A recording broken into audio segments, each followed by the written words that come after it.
bukakan wahyu ini bagi kami sekalian ya Tuhan, sehingga kami boleh mengerti apa yang harus dibenahi dalam gereja Tuhan, sehingga kehadiran Allah kami bisa rasakan di dalam ibadah kami, di dalam kehidupan kami sehari-hari. Kami bisa merasakan bahwa Allah hadir di tengah-tengah kehidupan kami.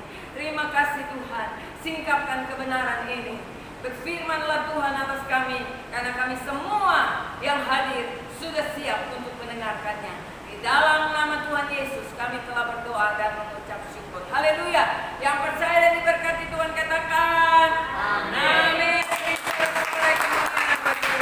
Haleluya. Tema kita adalah ibadah yang sempurna dalam penyembahan yang sempurna. Lewat penglihatan Yohanes, dia masuk ke ruang tahta Allah. Dia melihat bahwa penyembahan yang sempurna, gereja-gereja harus diperbaharui dalam ibadahnya. Ibadah yang harus dilakukan lebih lagi dan lebih lagi terfokus kepada Trinitas ini. Dan kita percaya bahwa ketika firman Tuhan ini disingkapkan, maka kita akan mengalami perubahan di dalam ibadah kita, di dalam penyembahan kita kepada Tuhan. Kita datang beribadah bukan hanya sekedar karena kita mau bertemu satu dengan yang lain, tetapi kita beribadah karena kita mau mengagungkan Tuhan dan memuliakan Tuhan. Amin. Oke, kita buka firman Tuhan. Wahyu 4 ayat 1 sampai ayat yang ke-11. Nanti saya akan membacakannya langsung.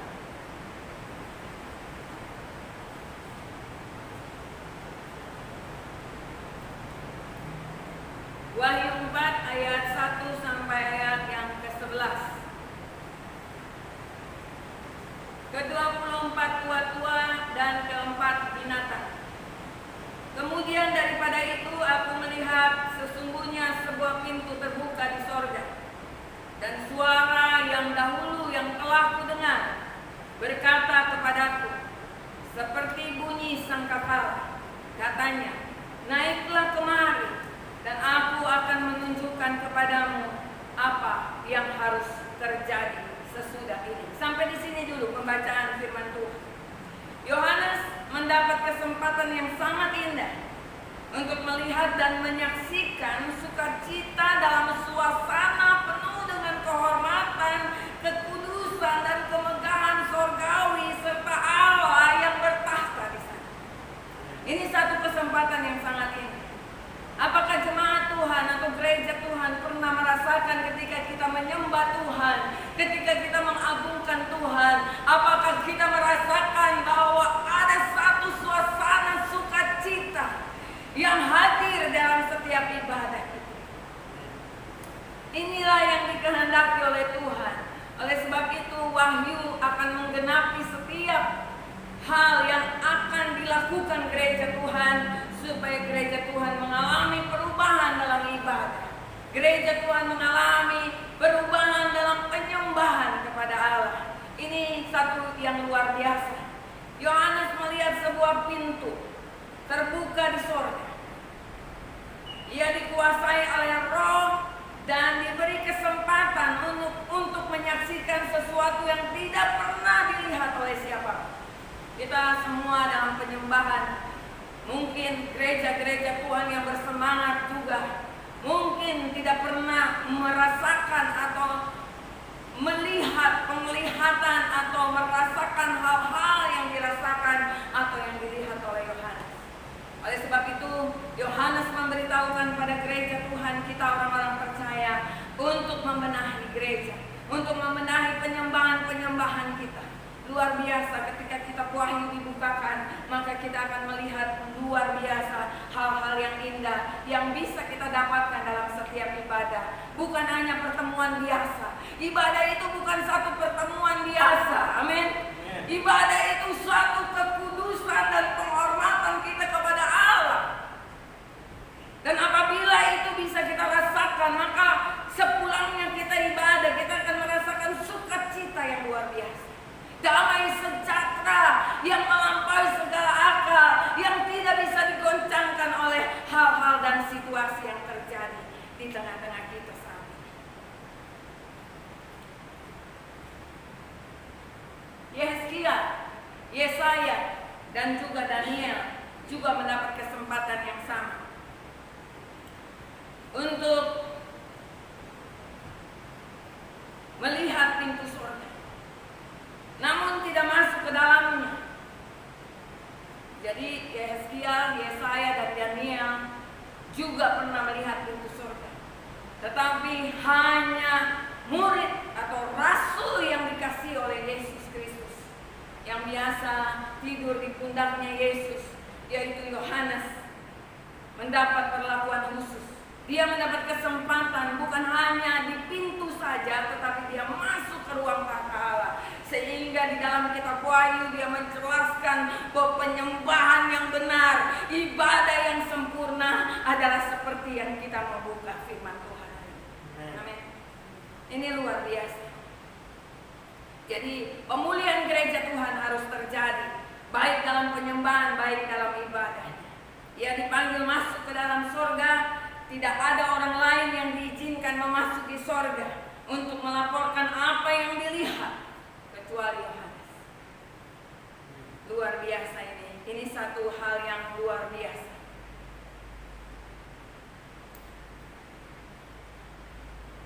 Bagaimana kita bisa masuk ke ruang Maha Kudus Allah, ke ruang tahta Allah? Kita harus mulai dengan cinta mula-mula akan membawa kita menuju ruang tahta Allah. Yang pertama, yang membuat kita bisa masuk seperti Yohanes.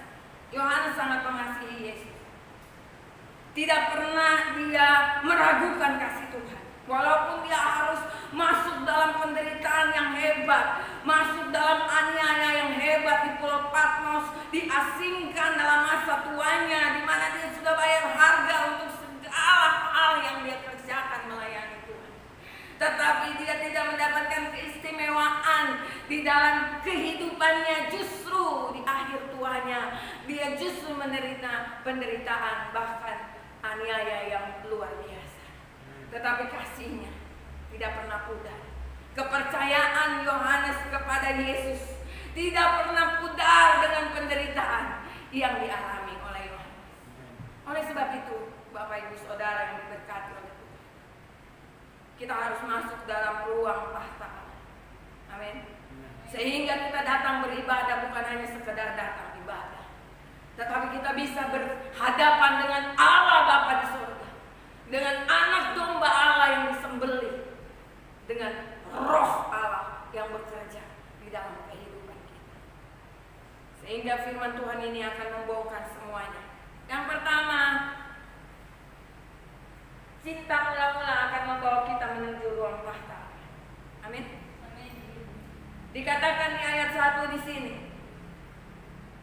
naiklah kemari dan aku akan menunjukkan kepadamu apa yang harus terjadi sesudah ini.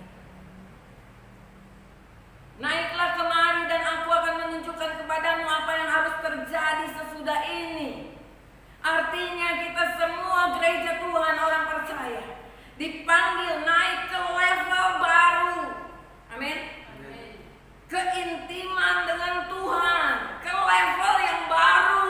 Ibadah kita tidak biasa-biasa saja. Amin.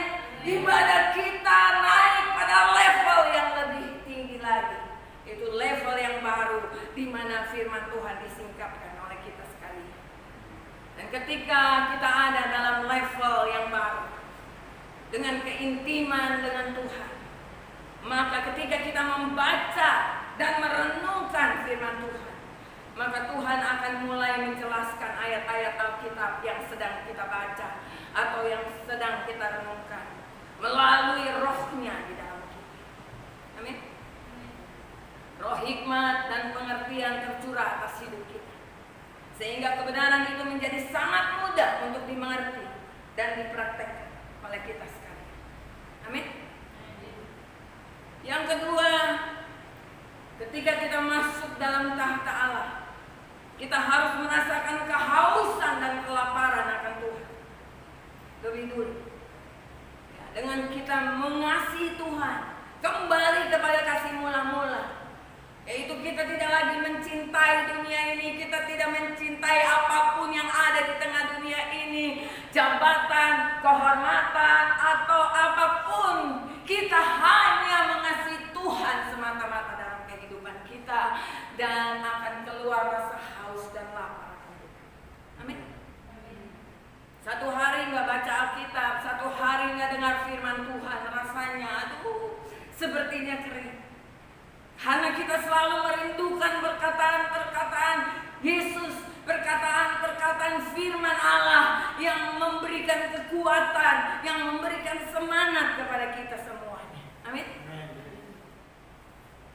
Dan ketika ada rasa haus dan lapar akan Tuhan, Tuhan akan memberitahukan jalan kehidupan. Sebab Dia adalah jalan kebenaran dan hidup. Amin. Tidak ada orang yang masuk dalam tahta Allah dalam ibadah sebenarnya tidak mengalami jalan keluar untuk setiap kehidupannya. Sebab ketika dia merasakan haus dan lapar akan Tuhan, mengasihi Tuhan dengan kasih mula-mula, maka jalan kehidupannya akan diarahkan oleh Tuhan, sebab Dia adalah jalan kebenaran dan hidup. Amin. Masuk ruang tahta Allah harus rela membayar harganya demi terbangunnya persekutuan yang hidup dengan Tuhan.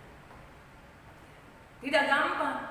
Makanya tidak semua orang dari 12 rasul, cuman Yohanes yang diizinkan oleh Tuhan masuk dalam ruang tahta. Amin. Apakah selanjutnya dalam perjanjian baru sebagai orang-orang percaya diberikan kesempatan untuk masuk juga dalam ruang tahta Allah? Wah, dunia ini tidak bisa menggoncangkan kita. Amin. Kita akan sangat-sangat mengasihi Tuhan, dan kita tidak lagi melihat goncangan yang terjadi, yang kita tahu bahwa Allah adalah penyelamat bagi kita sekalian. Tepuk tangan buat Yesus. Banyak orang beribadah tetapi hatinya tidak terbuka untuk Tuhan. Amin. Sehingga mereka datang ibadah, mereka tidak mengalami lawatan Tuhan, mereka tidak mengalami perubahan dalam hidup mereka. Buka hati kita selebar-lebarnya, karena Tuhan menghendaki kemuliaannya bukan hanya di luar dari kehidupan kita, tetapi di dalam kehidupan kita kemuliaan Tuhan nyata. Amin. Dia mau bekerja sangat luar biasa. Apa itu kemuliaan Tuhan? Kemuliaan Tuhan adalah manifestasi dari karakter Tuhan. Apa karakter Tuhan? Kekudusan Tuhan ada dalam setiap orang yang masuk dalam tahta Allah. Amin. Kita jujur, kita setia, kita taat kepada Tuhan. Oh, bukan hal yang sulit untuk kita bisa taat sama Tuhan. Oh, bukan hal yang sulit untuk kita bisa setia kepada Tuhan ketika kita masuk dalam ruang tahta Allah. Dengan sendirinya kita dapat melakukannya. Tidak perlu kita melawan kedagingan kita. Tetapi ketika kita mulai dengan kasih mula-mula, ada rasa haus dan lapar akan Tuhan, maka manifestasi karakter Tuhan terjadi atas kehidupan. Amin. Kekudusan Tuhan. Kita tidak lagi berbohong. Kita selalu melakukan hal-hal yang benar di hadapan Tuhan. Kemudian manifestasi dari kasih dan kuasa Tuhan. Amin.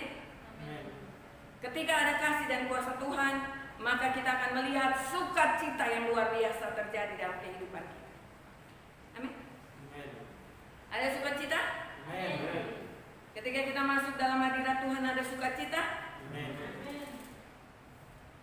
Tidak ada hal-hal yang lain yang dapat mengganggu kehidupan kita. Ketika kita masuk dalam ruang kudus Allah, ada manifestasi kasih dan kuasa Tuhan, ada sukacita yang berlimpah-limpah. Apapun beban berat yang sedang kita pikul hari ini, kesulitan apapun yang sedang kita hadapi saat ini, tantangan yang sedang kita hadapi, semuanya itu diubahkan menjadi satu sukacita yang besar. Amin. Amin. Oleh sebab itu orang yang bisa menemukan pewahyuan dari ini, lewat penglihatan Yohanes, maka kita sukacita penuh terjadi dalam kehidupan kita. Kemudian ayat yang kedua, kita kembali ke Wahyu 4 ayat yang kedua.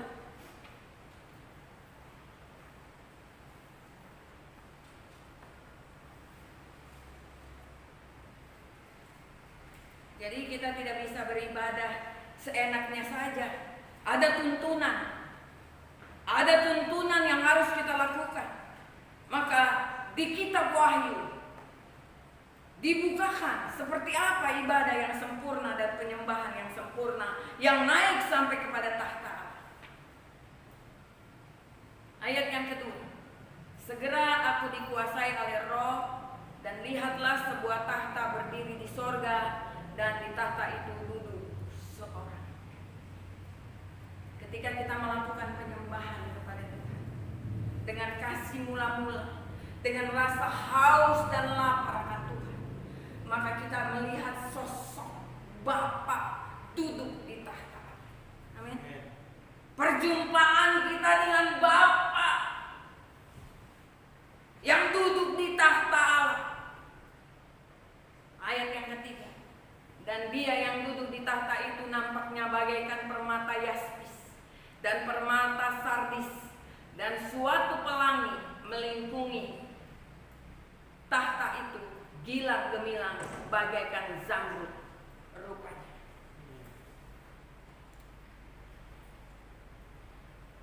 Pemandangan yang dilihat oleh Yohanes ini, kita lihat di ayat kedua, mengapa Allah dilingkari oleh pelangi. Pelangi yang terlihat melingkungi tahtanya yang gilang gemilang bagaikan zamrud adalah gambaran perjanjian Allah dengan Nuh bahwa tidak ada lagi peristiwa air bah yang memusnahkan dunia. Jadi ketika kita masuk dalam tahta Allah, dalam penyembahan, dalam ibadah yang sempurna, kita melihat perjanjian Allah atas dunia ini. Amin. Perjanjian Allah atas kita semuanya, bahwa walaupun kita berdosa sekalipun, Tuhan tidak akan memusnahkan kita, tetapi Dia akan mendatangi kita dan membawa kita dalam pertobatan. Amin. Luar biasa ini penyingkapan tentang ibadah ini. Kemudian ayat yang keempat. Dan sekeliling tahta itu ada 24 tahta. Dan di tahta-tahta itu duduk 24 tua-tua yang memakai pakaian putih dan mahkota emas di kepala mereka. Keempat makhluk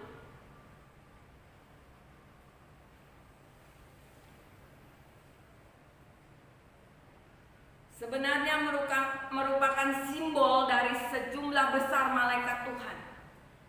Sebagaimana ke-24 tua-tua juga merupakan simbol.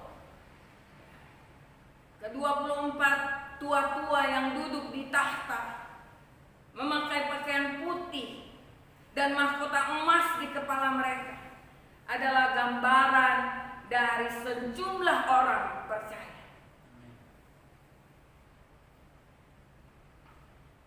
yang sudah membasuh pakaiannya, yang sudah memperoleh mahkota emas dari setiap pelayanan pekerjaan Tuhan yang dia sudah lakukan di tengah dunia. Penghormatan yang luar biasa ada dalam diri orang-orang percaya dengan pakaian putih dan mahkota emas. Tapi nanti kita lihat dalam penyembahan mereka buang semua mahkota itu yang mereka dapatkan. Mereka hanya dipuaskan dengan hadirat. Ketika kita sampai dalam pewahyuan Yohanes ini, tidak ada hal yang dapat mengganggu ibadah kita. Tidak ada hal yang dapat menggoncangkan iman percaya kita kepada Tuhan. Sebab itu sangat luar biasa. Ayat yang kelima.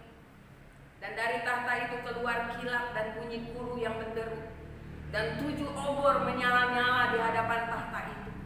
Itulah ketujuh roh Allah. Amin. Kita melihat ketujuh roh Allah itu siapa? Ketujuh roh Allah itu seperti yang dikatakan di kitab Yesaya 11 ayat 2. Coba Riki bisa baca. Yesaya 11 ayat 2. Ayat 3 sampai 5. Yesaya 11 ayat 3 sampai 5. Yesaya 11 ayat 3 sampai 5. Ya, kesenangannya ialah takut akan Tuhan. Ia tidak akan menghakimi dengan sekilas pandang saja, atau menjatuhkan keputusan menurut kata orang, tetapi ia akan menghakimi orang-orang lemah dengan keadilan, dan akan menjatuhkan keputusan terhadap orang-orang yang tertindas di negeri dengan kejujuran. Ia akan menghajar bumi dengan perkataannya seperti dengan tongkat, dan dengan nafas mulutnya ia akan membunuh orang fasik. Ia tidak akan menyimpang dari kebenaran dan kesetiaan, seperti ikat pinggang tetap terikat pada pinggang. Amin. Ada 7 roh. Yes. Tidak ada tulisan Yesaya. Ya, Yesaya 11 ayat 3 sampai 5. Ya. Ayat 2 ada 7 roh Allah yang dibaca tadi. Roh Tuhan akan Roh Tuhan. Roh Tuhan akan ada padanya, roh hikmat dan penglihatan. Amin. Roh hikmat, roh penglihatan, roh nasihat dan keperkasaan, roh keperkasaan, roh pengenalan dan takut akan Tuhan. Yang pertama roh Tuhan, kemudian roh hikmat, roh pengertian, kemudian roh apa lagi? Nasihat. Roh nasihat, roh keperkasaan, roh pengenalan dan takut akan Tuhan. Itu akan menguasai kehidupan orang percaya ketika dia masuk dalam penyembahan. Tidak ada orang yang bertemu dengan Allah Bapa di sorga dalam penyembahan, mereka tidak mengalami hal-hal ini. Amin. Gereja harus memiliki ini. Gereja harus memiliki roh Tuhan ini. Roh hikmat, roh Tuhan, roh hikmat, roh pengertian, roh nasihat, roh keperkasaan, roh pengenalan akan Tuhan, dan roh yang takut.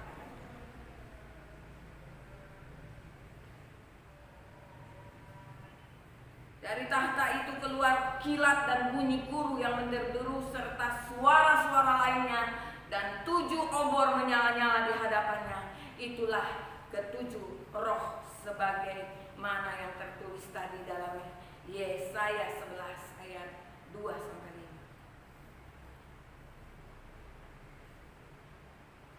Jadi kalau seseorang masuk dalam tahta Allah dalam satu ibadah, tidak mungkin orang itu tidak memiliki roh-roh yang ditransferkan Allah Bapa kepada kita. Nah, kita lihat gereja-gereja Tuhan di akhir zaman semua loyo. Amin. Kenapa mereka tidak datang beribadah dengan sungguh-sungguh, dengan kasih mula-mula, dengan hati yang haus dan lapar akan Tuhan, sehingga mereka tidak melihat tahta Allah di mana Allah duduk. Dan pewahyuan ini sangat luar biasa buat gereja Tuhan. Pemulihan harus terjadi dalam ibadah yang sempurna. Amin. Penyembahan Allah juga harus disempurnakan kembali oleh kita semuanya. Kemudian ayat selanjutnya, ayat 6. Dan di hadapan tahta itu ada lautan kaca bagaikan kristal. Di tengah-tengah tahta itu dan di sekelilingnya ada 4 makhluk penuh dengan mata, di sebelah muka dan di sebelah belakang. Siapakah keempat makhluk ini? Luar biasa ya, kitab Wahyu ini sudah dibukakan di akhir zaman. Saya belajar ini terus menyala-nyala mau sampai selesai, tapi tahap demi tahap. Minggu depan kita akan masuk di Wahyu 5. Ini Wahyu 5 ini luar biasa, gulungan kitab hanya bisa dibuka oleh Yesus Kristus. Siapakah keempat makhluk ini? Sebenarnya sebagai manusia kita tidak mungkin mengetahuinya. Akan tetapi mereka merupakan makhluk-makhluk khusus, sehingga dapat begitu dekat dengan tahta Allah dan mengelilinginya.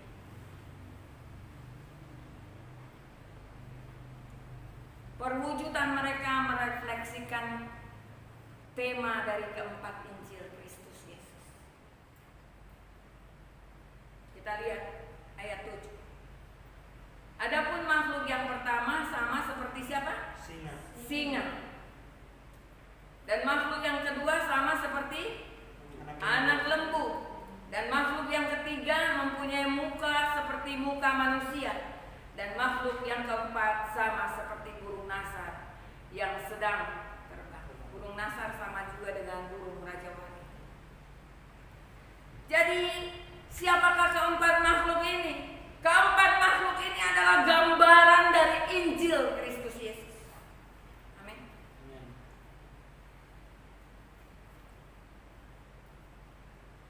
Yang pertama dilihat Lukas.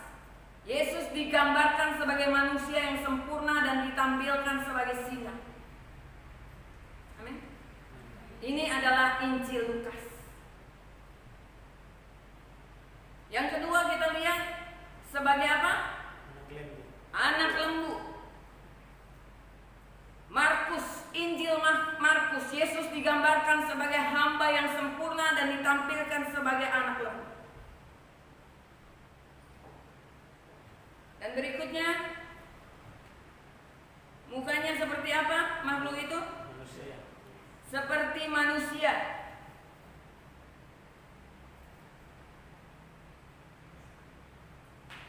Di Injil Matius, Yesus digambarkan sebagai Mesias yang ditampilkan sebagai manusia.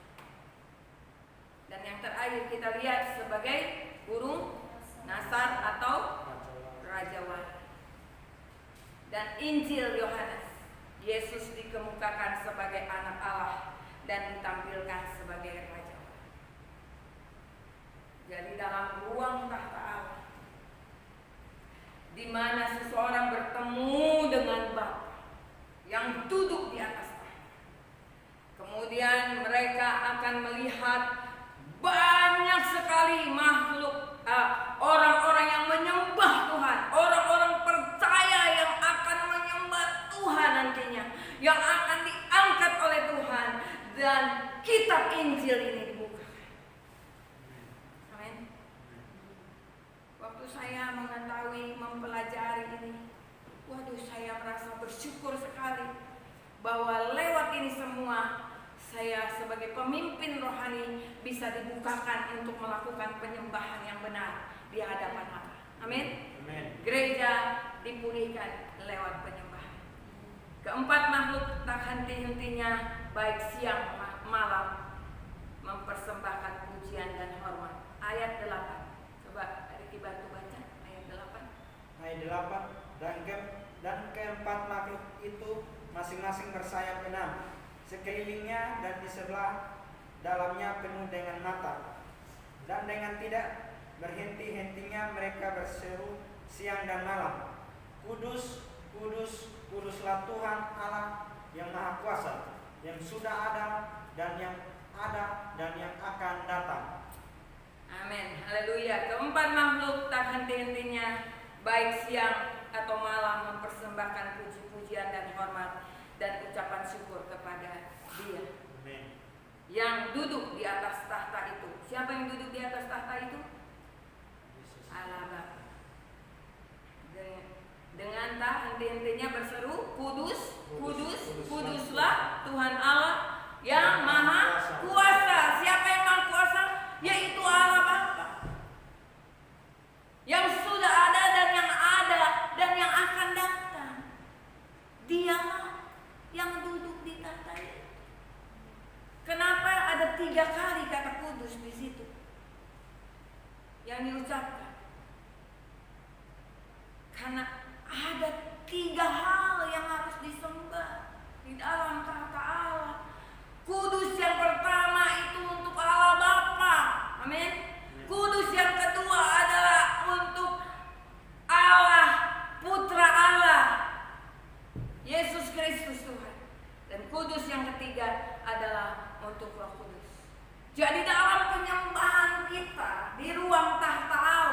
kita harus menyembah Bapa yang duduk di tahta, Yesus Kristus, dan juga Roh yang ada di dalam dirinya.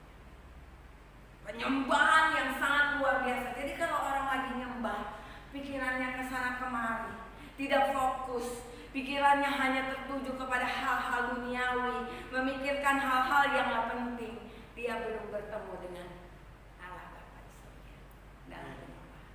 Sehingga ketika dia datang, dia pulang sama saja ketika dia datang. Dia tidak mengalami satu pembaharuan di dalam kehidupannya. Amin. Karena di ruang tata Allah itu luar biasa. Pasti ada hal-hal yang diperbaharui oleh Tuhan. Amin. Keempat makhluk sebenarnya merupakan simbol dari sejumlah besar malaikat Tuhan. Sebagaimana ke-24 tua-tua juga merupakan simbol dari sejumlah besar orang percaya. Nah, pemandangan ini memperlihatkan bahwa Allah hadir di tempat. Allah hadir, tidak ada di mana Allah hadir tidak ada tempat untuk kesombongan. Amin. Tidak ada orang yang dapat memegahkan dirinya lagi. Amin. Saya hebat, saya punya gereja besar, saya punya jemaat banyak, saya punya jabatan tinggi, saya punya gelar tinggi dan sebagainya. Tidak ada semua. Kita lihat ayat 9. Dan setiap kali makhluk-makhluk itu mempersembahkan puji-pujian dan hormat dan ucapan syukur kepada Dia yang duduk di atas tahta itu dan yang hidup sampai selama-lamanya. Maka apa? Ayat 10. Maka Riki baca. Ayat 10, maka tersungkurlah ke-24 tua-tua itu di hadapan Dia yang duduk di atas tahta itu, dan mereka menyembah Dia yang hidup sampai selama-lamanya, dan mereka melemparkan mahkotanya di hadapan tahta itu sambil berkata, Ya Tuhan dan Allah kami, Engkau layak menerima puji-pujian dan hormat dan kuasa, sebab Engkau telah menciptakan segala sesuatu, dan oleh karena kehendak-Mu semuanya itu ada dan diciptakan. Amin. Maka ketika mereka menyembah Tuhan, maka tersungkurlah ke-24 tua-tua itu di hadapan Dia yang duduk di atas tahta itu. Siapa Dia? Allah Bapa. Dan mereka menyembah Dia yang hidup selama-lamanya, dan mereka melemparkan mahkotanya di hadapan tahta itu sambil berkata, Ya Tuhan dan Allah kami, Engkau layak menerima puji-pujian. Artinya, mereka tidak pentingkan lagi apa yang mereka terima. Mahkota itu berbicara tentang kemenangan demi kemenangan yang mereka dapat. Tapi semuanya tidak ada artinya di hadapan Tuhan. Hanya Dia yang patut disembah dan layak dimuliakan oleh Tuhan. Amin. Nah, pewahyuan tentang Wahyu 4 ayat 1-11 ini adalah pewahyuan tentang ibadah yang sempurna dan penyembahan yang sempurna. Saya jelaskan dulu ibadah yang sempurna. Ada 3 hal yang kita harus. Setelah kita baca semuanya, kita ambil satu kesimpulan bahwa ibadah yang sempurna yang dilihat oleh Yohanes di dalam penglihatannya, di mana pintu surga terbuka, dia masuk dalam tahta Allah, dan pewahyuan itu diwahyukan oleh kepada gereja-gereja, kepada 7 jemaat gereja, untuk mereka mengalami penyembahan yang sama. Amin. Oleh sebab itu kita ini tidak bisa lagi penyembahan asal-asalan. Gereja harus masuk dalam ruang kudusnya Tuhan sehingga bisa menghayati kebenaran ini, bisa melihat apa yang Yohanes lihat. Amin. Yang pertama, ibadah yang sempurna berpusat pada Allah, bukan kepada musik. Hari ini nggak ada pemain keyboard,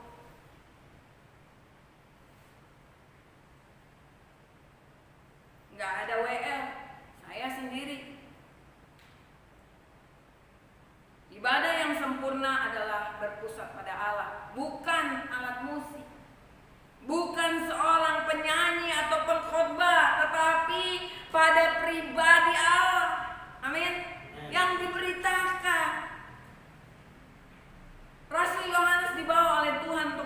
beribadah yang ideal, sempurna di surga. Itu satu keindahan yang sangat luar biasa. Amin. Kalau kita bisa masuk di ruang itu, waduh, luar biasa. Apakah kita menjadi orang-orang pilihan Tuhan yang bisa masuk di situ? Goncangan dunia ini tidak dapat membuat kita khawatir dan takut.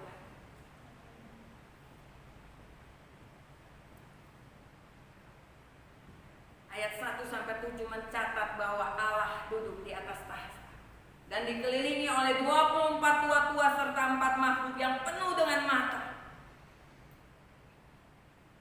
Mereka memandang. Ke-24 tua-tua mewakili semua orang percaya, sedangkan ke-4 makhluk menggambarkan semua makhluk yang ada di sorga dalam penyembahan. Amin. Jadi yang menjadi pusat penyembahan kita adalah Allah. Bukan, aduh tadi yang main musiknya tuh salah, aduh tadi yang main tuh salah, lagunya naik turun dan sebagainya. Bukan itu. Kita datang beribadah untuk bertemu dengan Allah Bapa, Allah Anak, dan Allah Roh Kudus. Amin.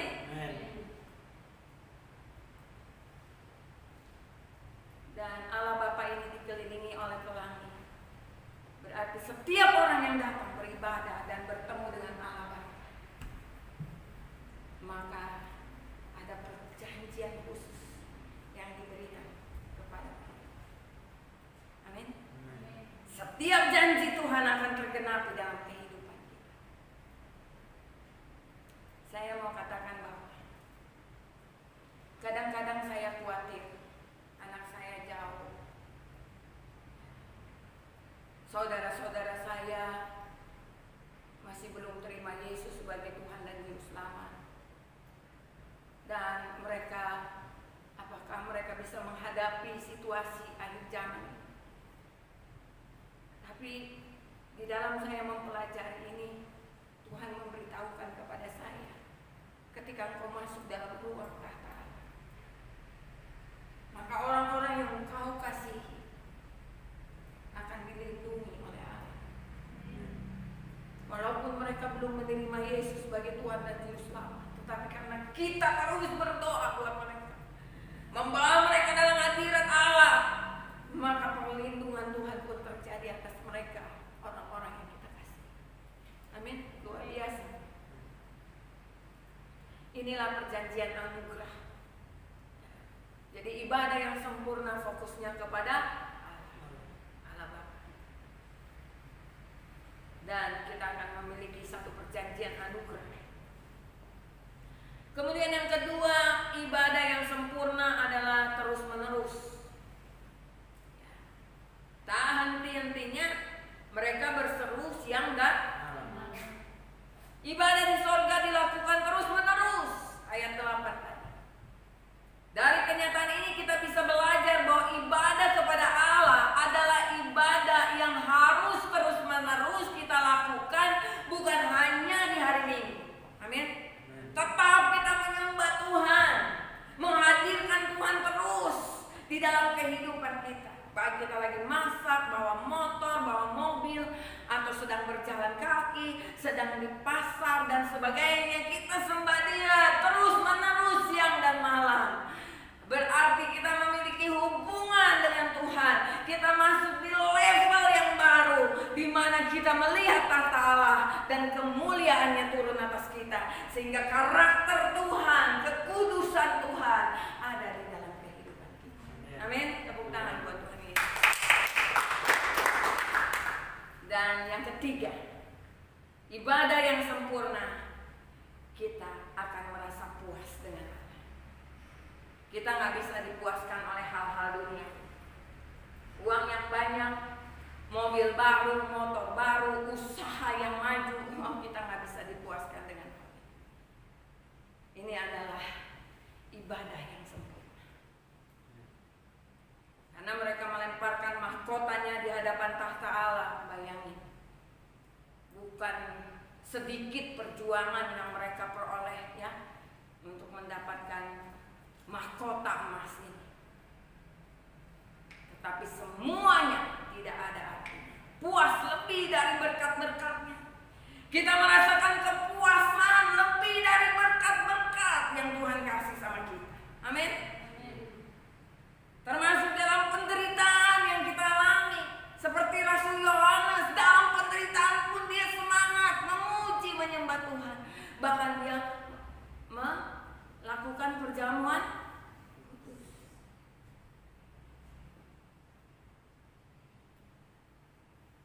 Penderitaan tidak menjadi satu masalah lagi buat kehidupan. Amin. Karena kita tetap puas dengan apa yang diizinkan Tuhan terjadi dalam hidup kita. Justru segala sesuatu yang terjadi dalam kehidupan kita, Allah itu baik. Amin. Allah itu akan membuat sesuatu yang tidak baik menjadi baik. Yang kedua, penyembahan yang sempurna. Penyembahan yang sempurna tidak memuat permintaan. Kita lihat di sini tadi.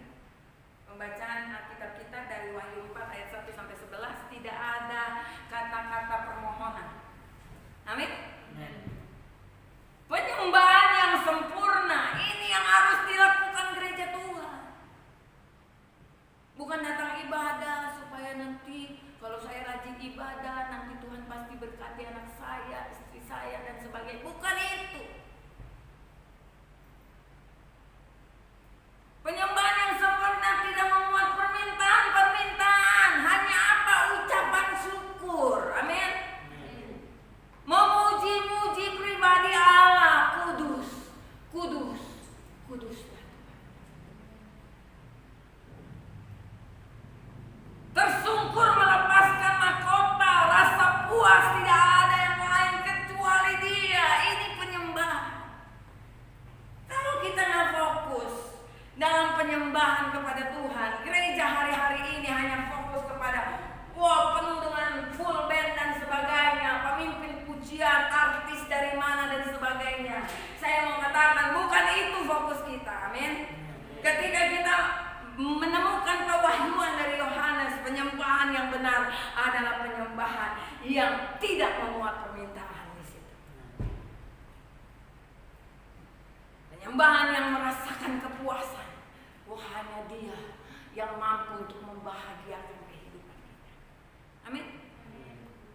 Nah, kalau dalam doa ada permintaan, tetapi dalam penyembahan yang sempurna yang diwahyukan oleh Yohanes tanpa permintaan.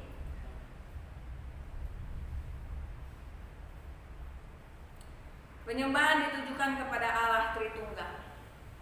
Ya, Wahyu 4 dan 5 kita akan melihat penyembahan Allah Bapa, Allah Anak dan Allah Roh Kudus sama-sama disembah. Kita buka Wahyu 4 ayat 8 juga. Kita mau dipulihkan dalam penyembahan kita.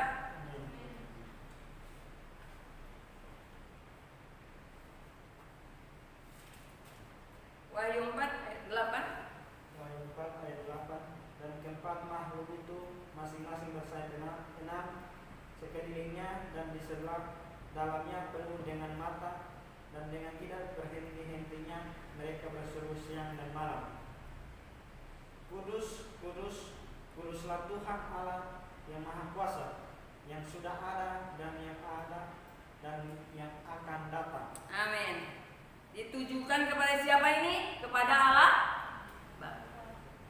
Kemudian kita lihat Wahyu 5 ayat 11 sampai 12, ditujukan kepada siapa? Jadi penyembahan itu harus sempurna, ditujukan kepada Allah Bapa, kemudian kepada anak domba yang disembelih. Kita lihat Wahyu 5 ayat 11 sampai 12. Wahyu 5 ayat 11 sampai 12. Maka aku melihat dan mendengar suara banyak malaikat sekeliling tata, makhluk-makhluk dan tua-tua itu. Jumlah mereka berlaksa-laksa dan beribu-ribu laksa. Katanya dengan suara nyaring, anak domba yang disembelih itu layak untuk menerima kuasa dan kekayaan dan hikmat dan kekuatan dan hormat dan kemuliaan dan puji-pujian. Amin. Amin. Siapa di sini anak domba yang disembelih? Siapa anak domba yang disembelih? Yesus Kristus Tuhan.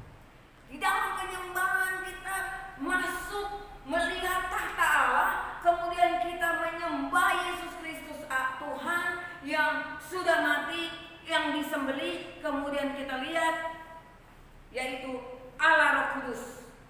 Wahyu 4 ayat 5. Yang tadi kita sudah baca. Wahyu 4 ayat 5. Dan dari takhta itu keluar kilat dan bunyi guru yang menderu, dan 7 obor menyala-nyala di hadapan tahta itu. Itulah ketujuh roh Allah. Amin. Penyembahan kita selama ini hanya tertuju kepada anak domba yang disembelih saja.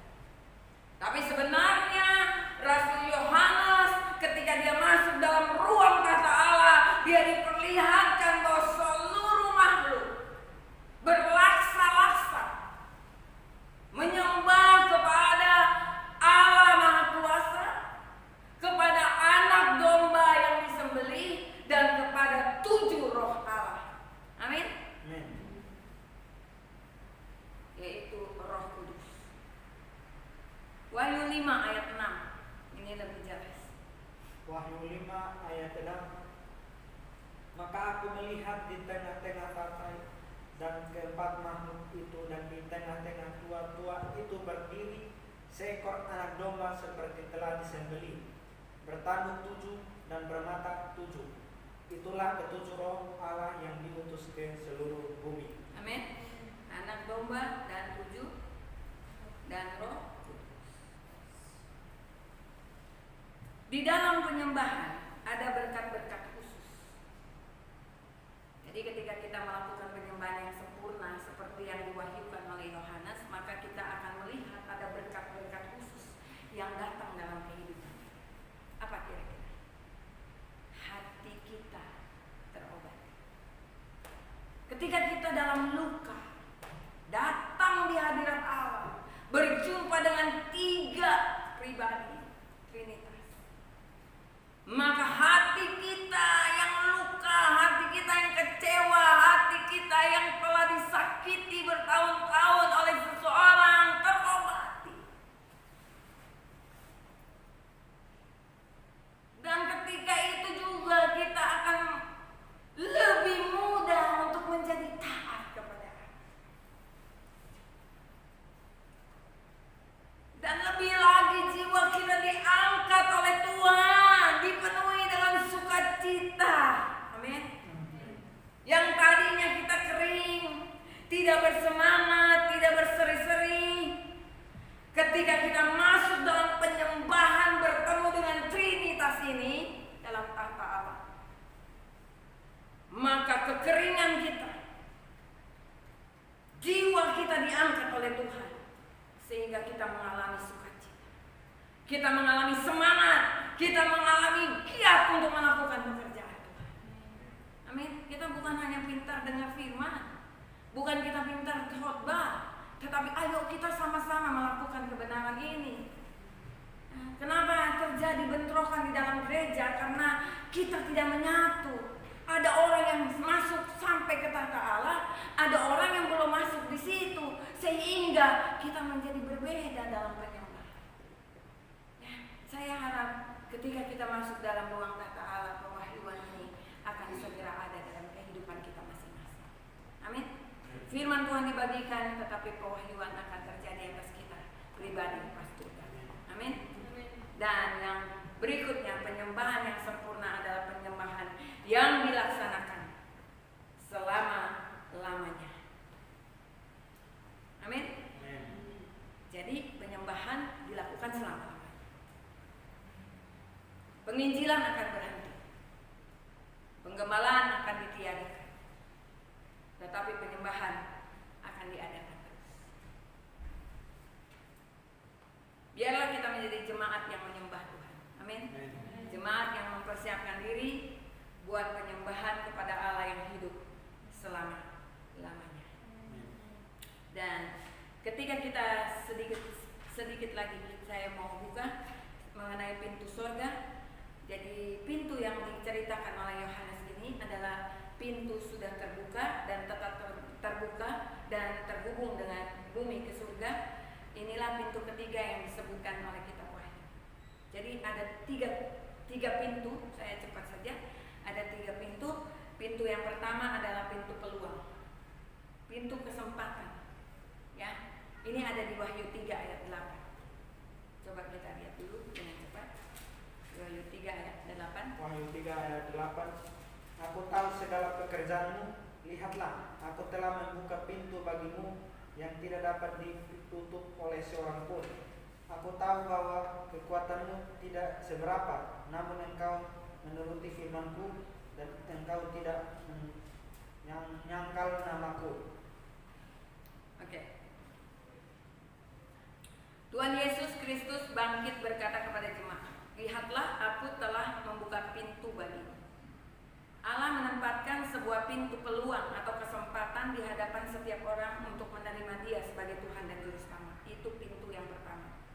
Yang kita bicarakan tadi adalah pintu yang ketiga. Wahyu 4 ayat 1 bicara tentang pintu yang ketiga.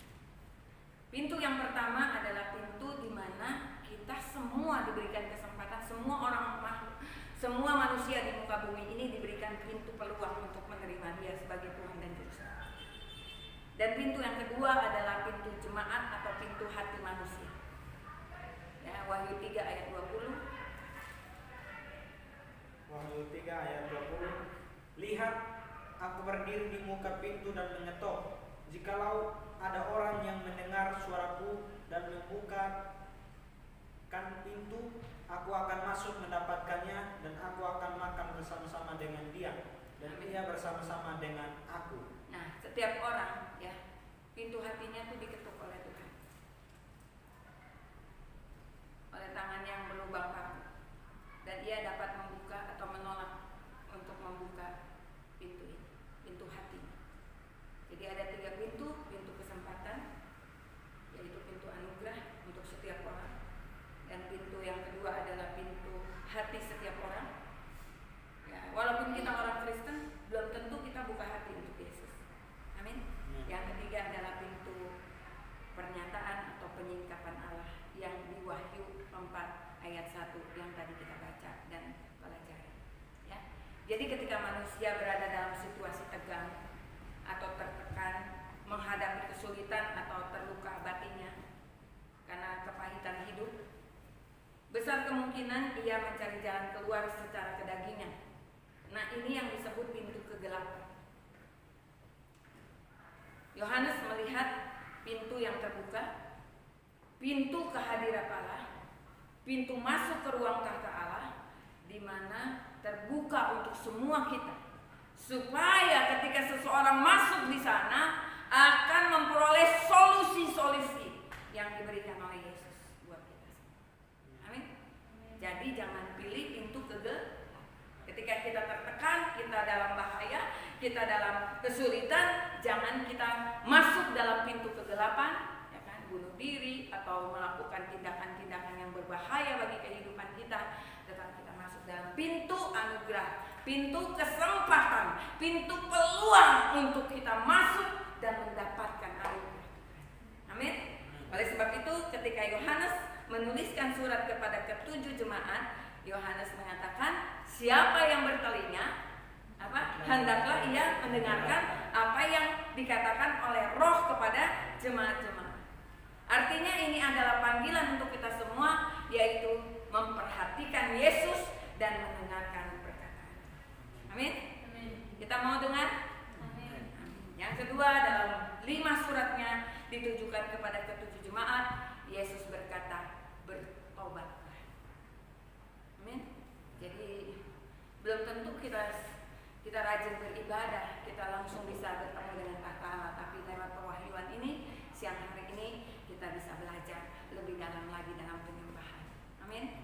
Dan Yesus mengatakan kita harus bertobat, bukan minta ampun sama Tuhan, bukan meminta pengampunan, tetapi melakukan pertobatan, melakukan perubahan hidup. Amin. Maka pengampunan dengan sendirinya terjadi atas kita sekalian. Amin. Dan kita jangan khawatir atau takut dengan segala kesukaran yang kita hadapi, dengan segala ujian yang kita hadapi, karena itu semua untuk memperkuat iman kita. Amin.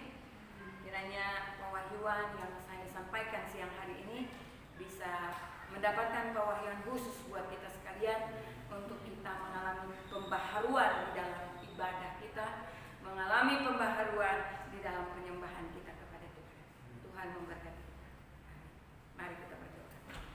Segala puji, segala syukur kami naikkan kepadamu ya Bapa. Lebih dalam lagi kami mau belajar tentang Engkau Tuhan. Wahyukan secara khusus pribadi lepas pribadi di tempat ini. Bagaimana kami bisa memiliki ibadah yang sempurna dan penyembahan yang sempurna. Sehingga ya Tuhan, siang malam kami terus ada dalam penyembahan kepada Tuhan. Mensyukuri segala hal yang terjadi dalam kehidupan kami. Itu merupakan suatu penyembahan kami kepada Tuhan.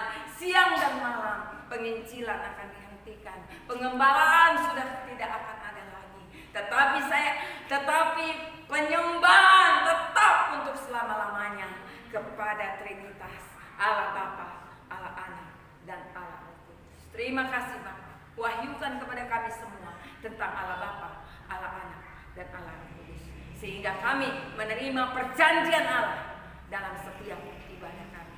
Di dalam nama Tuhan Yesus kami telah berdoa dan mengucap syukur. Haleluya. Yang percaya dan diberkati Tuhan katakan Amin. Amin.